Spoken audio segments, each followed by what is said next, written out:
Hello बच्चों। तो चलिए आज डिस्कस करते हैं हम एक और नया क्वेश्चन। ठीक है। और देखिए, ये जो क्वेश्चंस है मैंने आपको पहले भी बताया था, ये सारे हम लोग PYQs ही डिस्कस कर रहे हैं ना। तो आप लोगों की अच्छी खासी प्रैक्टिस होने वाली है, जो भी कंसेप्चुअल क्वेश्चंस आने वाले हैं अच्छे खासे, वो हम लोग डिस्कस करेंगे यहाँ पर। ठीक है। तो बच्चों देखो, यहाँ पर इन द रिएक्शन क्या बोला गया इस रिएक्शन के अंदर, 4 अमोनिया प्लस 5 O2 ये गिव राइज कर रहा है किसको, 4NO प्लस 6H2। सबसे पहले तो हम रिएक्शन लिख लेते हैं अपने पास, है ना। देखो क्या हो रहा है, अमोनिया गैस रिएक्ट कर रही है और इसका कुछ, ये हम क्या बोलते हैं बेटा, इसे हम बोलते हैं स्टोइचियोमेट्रिक कोफिशिएंट। ये जो भी हमारा रिएक्टेंट या प्रोडक्ट के सामने लिखा होता है ना, ठीक है, इसके जस्ट बगल में, इसे ही हम क्या बोलते हैं, स्टोइचियोमेट्रिक कोफिशिएंट। और ये हमें बताता है कि कौन सी चीज़ कितनी बन रही है या फिर कौन सी चीज़ कितनी खत्म हो रही है, इस चीज़ का हमें आइडिया देता है। ठीक है। जैसे कि मान लो मैं आपसे अगर बोलूँ, मैं आपसे बोलूँ कि भाई डाइनिंग टेबल अगर आपको बनानी है, तो डाइनिंग टेबल बनाने के लिए आपको क्या चाहिए बेटा, आपको मान लो एक चेयर चाहिए, 4 चेयर चाहिए और एक टेबल चाहिए। ठीक है। तो वो क्या बन जाएगी, आपकी डाइनिंग टेबल बन जाएगी। ठीक है। तो इस तरीके से यहाँ पर स्टोइचियोमेट्रिक कोफिशिएंट ऐसी ही चीज़ बताता है आपको कि भाई अगर आप ये 4 ले रहे हो तो ये 5 लेना पड़ेगा, तब रिएक्शन होगी प्रॉपर। ठीक है। इसका 4 मोल लोगे तो इसका 5 मोल लो। और तो इस वाली सिचुएशन में क्या होगा, इसका अगर 4 मोल बनेगा तो इसका 6 मोल बनेगा, ये बताता ही है। ठीक है। अब देखो, देखो ये एक आदत बहुत अच्छी है जो कि आप लोगों को डाल लेनी चाहिए। रिएक्शन भले ही उसने बैलेंस करके दे रखी हो, लेकिन आप एक बार अपनी नज़र से भी देख लिया करो कि सही में बैलेंस है या नहीं है। देखो 4 नाइट्रोजन लेफ्ट साइड में, 4 नाइट्रोजन राइट साइड में, ठीक है, वेरी गुड। 4 3 12, 12 हाइड्रोजन इधर और 6 दूनी 12, 12 हाइड्रोजन इधर। ऑक्सीजन देखो 5 दूनी 10, इधर देखो 4 ऑक्सीजन और 6 ऑक्सीजन। हाँ जी, बराबर है, 10 ऑक्सीजन 10 ऑक्सीजन, यानी कि सब कुछ बराबर है, सही चल रहा है। आगे देखो, कह रहा है कि जब 1 मोल आपने अमोनिया का ले लिया और 1 मोल आपने O2 का ले लिया। ठीक है भाई, 1 मोल आपने अमोनिया का ले लिया और 1 मोल आपने ऑक्सीजन का ले लिया। ठीक है। इन दोनों की अगर आपने रिएक्शन कराई कंप्लीशन तक, तो क्या होगा। देखो, अगर आप लोगों ने पिछला अगर आप लोगों ने पिछला क्वेश्चन देखा है तो आपको ये क्वेश्चन करने में बहुत आसान लगेगा, है ना। देखो हम लोगों ने वहाँ पे एक कंसेप्ट की बात की थी, वहाँ पे हम लोगों ने बात की थी लिमिटिंग रिएजेंट। अब यहाँ पर आप एक चीज देखो कि बेटा 4 मोल अमोनिया को रिएक्ट करने के लिए 5 मोल ऑक्सीजन चाहिए, है ना।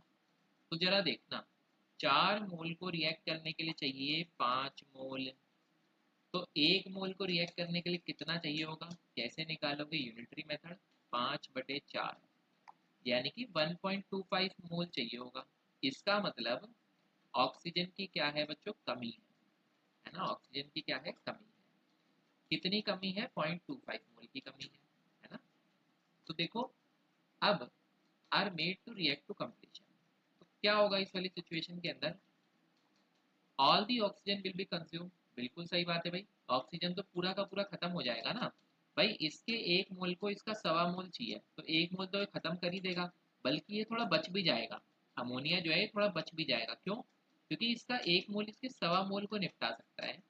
तो बेटा क्या होगा कि अगर आपके पास इसका 1 मोल है और इसका 1 मोल है, तो इसका मतलब ये थोड़ा बच जाएगा, है ना। मैंने, अगर आप लोगों ने मेरा पिछला क्वेश्चन देखा है तो मैंने वहाँ पे भी एक्सप्लेन किया था कि मान लो अगर आप कढ़ी और चावल बांट रहे हो ना, कि मान लो ये आपकी कढ़ी है अमोनिया और ऑक्सीजन आपका क्या है, आपका चावल है।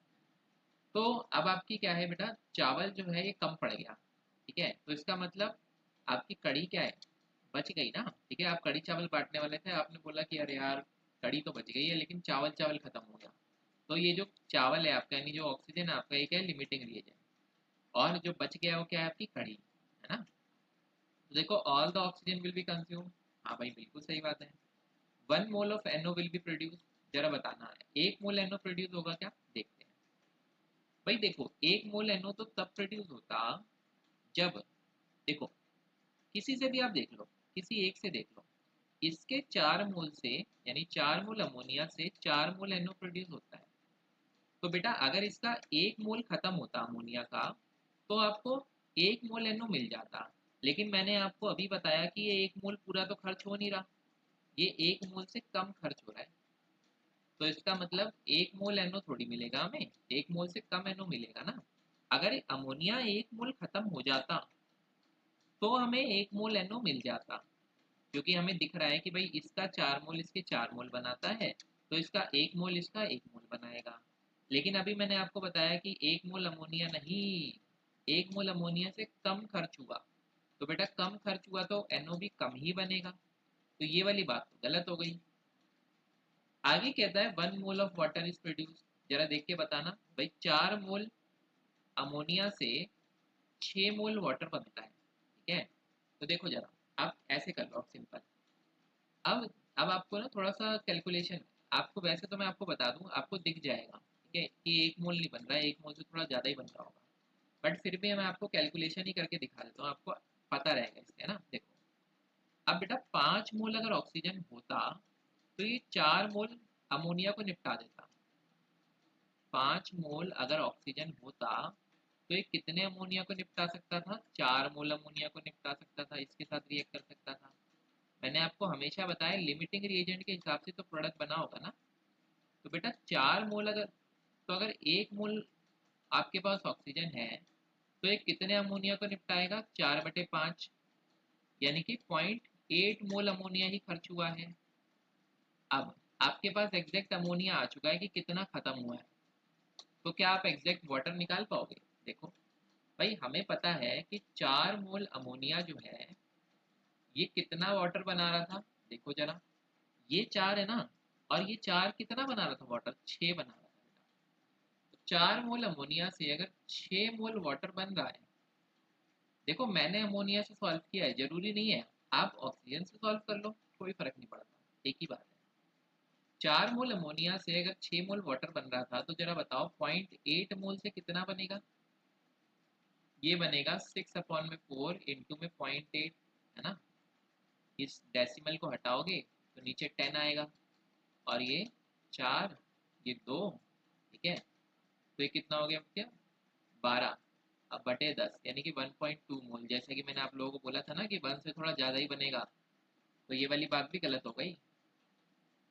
फोर्थ देखो जरा, all the ammonia will be consumed. नहीं भाई नहीं, अभी देखो हमने देखा है बेटा कितना खर्च हो रहा है, 0.8 मोल खर्च हो रहा है ना। तो इसका मतलब बच रहा है, कितना बच रहा है? 1 मोल आपने लिया था, 1 मोल में से कितना बच रहा है भाई? 1 मोल में से खर्च हो गया 0.8 मोल, तो बच कितना रहा है? 0.2 मोल। और ये क्या बोल रहा है? All the ammonia will be consumed. ना ना ना, तो इसका मतलब आंसर कौन सा करेक्ट हो जाएगा बच्चों? ऑप्शन नंबर ए करेक्ट हो जाएगा, ठीक है। मैं उम्मीद करता हूँ आप लोगों को जो क्वेश्चंस हैं उनके आंसर अच्छी तरीके से समझ में आ रहे होंगे, ठीक है? अगर आप लोगों को कोई भी इश्यू है, ठीक है, कोई भी अगर आप लोगों को डाउट्स आ रहे हैं, तो आप लोग कमेंट बॉक्स में कमेंट करके मुझसे अपने डाउट क्लियर करवा सकते हो, ठीक है? चलो ठीक है, फिर मिलते हैं हम लोग अपने अगले क्वेश्चन में। तब तक के लिए